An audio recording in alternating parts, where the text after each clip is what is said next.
Hi friends, how are you? నేను మీ అశోక్ యాదవ్ని. ఈ వీడియో చాళుక్యరాజుల సంతానం కోసం చాళుక్యరాజులు ఈ దేవాలయాన్ని స్థాపించడం, 1600 సంవత్సరాల చరిత్ర కలిగిన రెండవ పులకేశి స్థాపన, ఈ దేవాలయం విశిష్టత.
హరి ఓం.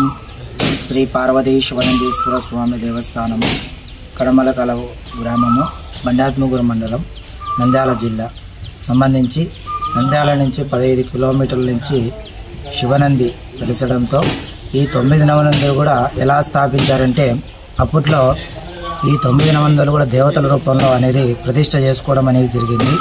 ఈ నవనందులకు సంబంధించి ఫస్ట్ నంద్యాలలో నంది వెలసడంతో అది నంది గ్రామం అయితే అది కాస్త నంద్యాల అనేది చేశారు. ఈ 9 నవనందులు ఎలా ప్రతిష్ఠించుకోవాలనుకుంటే, ఒక 9 నవనందు ఒక ప్రదక్షిణ మార్దిగా ఒక భూమండల ప్రదక్షిణ చేసిన ఫలితం అనేది రావాలని ఈ 9 నవనందులు కూడా ఈ విధంగా ప్రతిష్ట చేసుకున్నారు. ప్రథమనంది వచ్చేసి లక్ష్మీ గణపతులు పూజ చేసుకొని అక్కడ ప్రథమనందిగా ప్రతిష్ఠించుకున్నారు.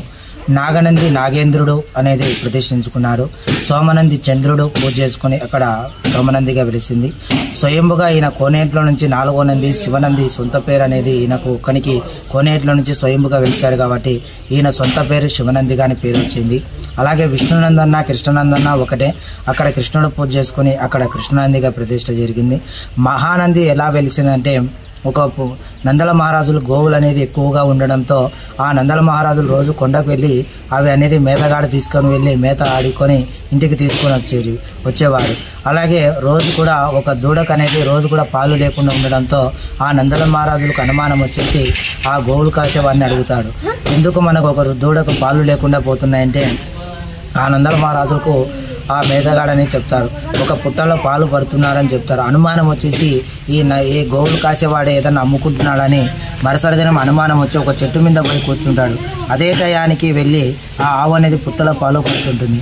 అప్పుడు ఆయన చెట్టు నుంచి కిందికి దిగగానే ఆ ఆవుల శబ్దానికి బెదిరి ఆ పుట్టలో అనేది తొక్కేయడంతో ఆవు అక్కడ శివబాలుడు ప్రత్యక్షం అవుతాడు. ప్రత్యక్షమై ఇక్కడ మహానంది పుణ్యక్షేత్రం మారుతుంటే, ఈ మహానంది పుణ్యక్షేత్రం అంటే 3 గుండాలు, బ్రహ్మ విష్ణు మహేశ్వరులకు సంబంధించి 3 కోనేర్లు, అలాగే ఇక్కడ మహానంది పుణ్యక్షేత్రంగా అనేది మారుతుందని చెప్పి అక్కడ అదృశ్యం అయిపోతాడు. అది మహానందిగా పిలిచింది.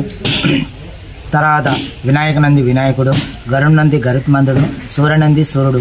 ఈ 9 అనేది దేవత లోపల అనేది ఒక్కొక్కరు ఒక విధానం. ఉదయం 5 గంటల నుంచి సాయంకాలం 6 లోపల ఈ 9 కానీ మనం దర్శనం చేసుకున్నామంటే ఒక కాశీకి వెళ్ళినంత ఫలితం దక్కుతుంది, ఒక భూమండల ప్రదక్షిణ చేసే ఫలితం వస్తుందని ఈ పురాణంలో కూడా చెప్పబడింది. ఓం నమః శివాయ. హరి ఓం తత్సత్.